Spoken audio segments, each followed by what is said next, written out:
Hi there, and welcome to NitroPack. In this tutorial, I'll show you how to add your website to NitroPack and connect it to Magento. Ready to kickstart some powerful optimizations? Let's go. First, log in to your NitroPack account. You can use your email and password or request a passcode sent to your inbox. Next, add your website by clicking here. Enter your site URL, choose Magento from the drop-down menu, and then click on the Add button. Now, let's connect your website to Magento. Click the button to visit the free NitroPack extension in Adobe Marketplace. Select Store version 2.4 Magento Open Source and click on Add to Cart to finalize your order in the checkout process.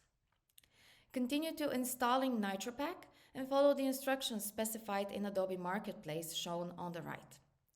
Feel free to contact the developer if you haven't done this before.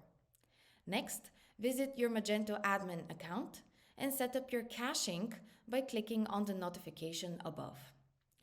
Scroll down until you see Caching Application and switch to NitroPack from the drop-down menu. Don't forget to save the configuration. Next, go to NitroPack Settings via the left-hand menu to connect your website. Simply click on the button and we'll do the rest in just a few seconds. And congrats, you're all set. All optimizations start right away. You can now explore the NitroPack extension or visit our web app for even more insights and settings. See you on the faster side.